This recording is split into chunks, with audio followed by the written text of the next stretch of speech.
Bet rezumuokime nuo to, kad nėra labai bloga situacija. Ačiū Dievui, kad yra asociacija ir vis dėlto jinai dirba.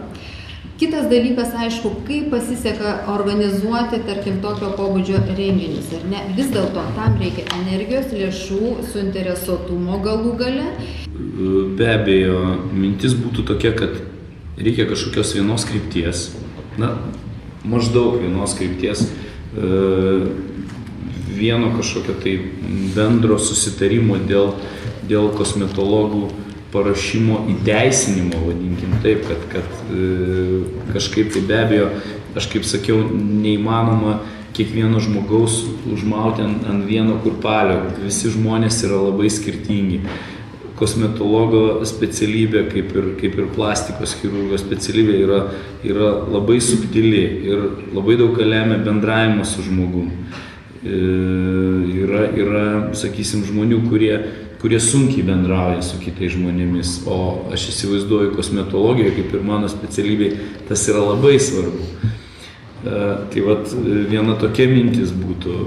Kita mintis, man labai norėtųsi iš tikrųjų išsklaidyti tą mitą, kad plastikos chirurgai konfrontuoja su kosmetologais. Iš tikrųjų tai taip nėra, nes mes turim savo specialybę, kosmetologai dirba savo kryptimi, jie daro, sakysim, paruošia to žmonės mum ir patys kosmetologai, kaip teko girdėti, reiškia, iš praeitos diskusijos, sakė, aš žinau, kad aš ateis laikas, kai aš ateisiu pas plastikos chirurgą. Tai, reiškia, žmogus jokių būdų nekonfrontuoja. Čia buvo žurnalistinis klausimas, žurnalistinis visuomeniai. Mes esame atsakę savo šitą klausimą viduje. Ne, tai gali būt tokių situacijų, kai, sakysim, ateina žmogus, pacientas, klientas pas gydytoją su kažkokiom tai problemom po injekcijų suleidimo ir gali iš tikrųjų, sakysim, plastikos chirurgas neatsargiai leptelti, tai kur tu ten maždaug, pas ką tu ten ėjai, geriau reikėjo ateiti pas specialistą normalų, kad tau. Iš tikrųjų, aš gyvenime nesu niekada to sakęs ir niekada to nesakysiu, kadangi man užtenka savo darbo, savo specialybės darbo ir man užtenka pacientų ir aš tikrai esu dėkingas kosmetologam, kad jie nuima nuo manęs didelę dalį krūvio, kad man nereikia užsiiminėti, studijuoti kažkokių tai tepalų, kažkokių tai kosmetologinių priemonių, kažkokios tai aparatūros. Aš labai daug ko nesužinojau, kad pasirodo yra labai daug kosmetologinės aparatūros, bet kadangi aš jos nenaudoju, tai kaip sakoma, man džiugu, kad tie klientai yra jais pasirūpinama. Ir paruošti plastiką. Taip, paruošti. Ir iš tikrųjų sakau, aš leidžiu injekcijas tiem pacientam, kurie yra, sakysim, prisirišę prie manęs, kurie tiesiog manim pasitikė ir jie nori, kad aš jiems suleišiu kažkokį papildą ar kažką. Tai iš esmės, sakau, tos konfrontacijos iš tikrųjų nėra. Mes nejaučiam kažkokios tai, mes bendradarbiaujam su kosmetologais ir Rūta tą gali, reiškia, patvirtinti. Tai aš noriu tą mitą paneigti iš tikrųjų. Labai džiaugiuosi, kad pradėjome kalbėti apie visų lygių kosmetikus, kosmetologus ir grožio terapeutus. Ir tokia bendrystė, manyčiau, kad jinai reikalinga, jeigu ne į metus kartą, tai kas pusę metų mums susieiti. Ir džiaugiuosi tuo, kad pasakiusi, kad pas mus vyksta viskas modulinio mokymo sistemos darbo būdų, aš neišgirdau jūsų priešingos reakcijos.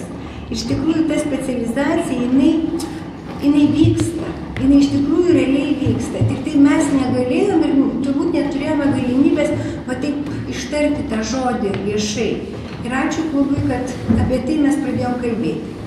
Vienas dar momentas, kuris mane labai džiugina, kad tikrai labai padėsiu, bendradarbiausiu, jeigu bus asociacijos išvažiuojamasis posėdis Kaune. Iš tikrųjų, jau dabar iškart galiu sakyti, kad tikrai kviečiame į Karaliaus Mindaugo 11 gražią salę su visa aparatūra, prašom ir lauksime visų klubo narių. Ir iš tikrųjų galvojame, kad tas mūsų bendras darbas tikrai duos rezultatų, jeigu visi žiūrim į tą pačią kryptimį. Tai ačiū už tai, kad pakvietėte ir tikrai džiaugiasi širdis, kad išgirdau labai pozityvių minčių. Aš sužinojau gana daug naujo apie lūkesčius kosmetologų ir problemas, su kuo sutinku, kad licencijavimas tikrai būtų labai palengvintų ir pagerintų kosmetologų gyvenimą. Ir tikiuosi, kad šita diskusija bus vaisinga. Labai tikiuosi daug labai entuziastingų žmonių. Ačiū. Labai viskas buvo tikrai įdomu ir daugiau sužinojau, negu atvažiavau. Ačiū gydytojui Dariui, kad jisai neprieštarauja konfrontacijai su kosmetologais. Nes labai norėtųsi baigus Švento Ignaco Lojolos kolegiją ir įgijus grožio terapeuto specialybę, turėti atitinkamą kažkokį tai leidimą būti toj mezoterapijos srityje. Tai yra mano subjektyvi nuomonė ir visai. Ačiū. Man visų pirma noras yra labai didelis visų mūsų kaip kosmetologų, kaip jaunų kosmetologų, sakykime, kuriuos mes visi beveik ruošiam, palinkėti, kad iš tikrųjų mylėtų savo darbą, mylėtų savo klientus ir niekada nenustotų mokintis, stažuotis ir nesvarbu Lietuva, užsienis, toks diplomas, anoks. Manau, kad kiekvienas gautas žinios daugiau mažiau pravers. O kas liečia, sakykime, mūsų įstatyminius dalykus, vis dėlto aš linkėčiau mums visiems pasiekti licencijavimą. Iš tikrųjų reikia sutvarkyti mokymo lygius ir įvesti licencijavimą. Kitaip tvarkos nepasieks. Aš norėčiau kažkaip palinkėti, kad ta diskusija į žiniasklaidoje, televizijoje peraugtų, kadagi pagaliau mūsų klientai paklaus, o kokį tu turi dokumentą. Kadagi pagaliau, ar jie ištikimi tik tiem, kurie dažniausiai televizijose rodomi su dideliu klaustuku jų kompetencijom. Ir kaip ten yra, kur ta kompetencija, o kur ten lipiniai dalykai prasideda. Tai aš su tokia mintimi perduodu, todėl kad tai iš tikrųjų. O tiesa, dar, o kodėl mūsų patys geriausi meistrai, nieks nepaklausėte, kirpėjai, pati kirpėti, atsiprašau, paminėjau tą pirmą žodį, kirpėjai, kosmetikai, patys geriausi meistrai, nešviečiami visuomenės, nekalba apie madą, nekalba apie tai, kaip turi būti, o kas dabar televizija yra užvaldęs. Tai aš su daug tačiukų palieku. Daugumas savamokslių tokių specialistų net nežino elementarių higienos taisyklių. Tai yra problema ir kiekvienas savamokslis turėtų sukurtoj sistemoje įteisinti savo kabutėse turimas žinias ir tada jisai pamatytų, suformuotų bendrą vaizdą. Pradžioje galima būtų sukurti internete pagrindinės anketas, užpildžius galėtų savamokslis nustatyti savo žinių lygį, ant kiek jisai dar nepažengęs. Tai tokia ir problema – licencijavimas. Aš iš tikrųjų pritariu visų kolegų mintim. Ypatingai pritariu mokymuisi visą gyvenimą, tobulinimuisi visą gyvenimą, žinoma, licencijom, žinoma, tam tikriem lygiam ir specializacijų, už specializaciją. Aš tada ūkišką tokį pasiūlymą irgi pasiūlysiu kolegijom. Nebijoti įsileisti tiesiog privačias struktūras, atnaujinti savo bazę, kurioje vyksta mokymai, sudarius tam tikras juridinės sutartis su tai žmonėm, kurie įveža kosmetiką, kažkokią, tarkim, aparatūrą, technologijas, jų visiškai nebijoti. Jie truputėlį pasireklamuos, bet tuo pačiu jūs turėsite ir, aišku, aiškę atnaujintą bazę. Linkiu kolegijom, kad nesustabarėtų mokymo programa, nes kaip jūs matote, iš tikrųjų kosmetologija tai yra mokslas visą laiką žengiantis į priekį. Ir tai, kas buvo aktualu prieš 3 ar 5 metus, jau dabar jis visiškai kitaip atrodo šios dienos kontekste.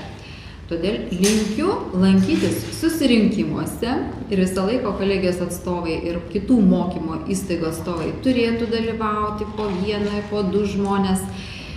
Ir nepamirškite, kad šios dienos studentai, jie yra truputėlį kitokie. Tai aš besiklausydama jūsų, ko gero, išgirdau 2 tokias pačias svarbiausias problemas, tai veiklos licencijavimas ir specialistų kompetencijos ribos. Tai čia 2 turbūt pačios svarbiausias. Tai aš manau, kad ta diskusija jūsų nenueitų veltui, nes jūs kaip ir visi pasikalbėjot ir visi tas problemas žinot. Ir kaip ir labai kažko daug naujo vienas kitam ko gero nepasakėt. Aš siūlyčiau jums priimti kažkokią rezoliuciją, kuri visą diskusiją apvainikuoti ir tą rezoliuciją perduoti man. Tada aš kartu su ta rezoliucija galėčiau paformuluoti keletą raštų, pasiskambinti į ministeriją, pažiūrėti mūsų Seime komitete, gal kažkuri ten sritis atitiktų ir kažką pabandyti padaryti. Mano toks būtų jums visiems pasiūlymas.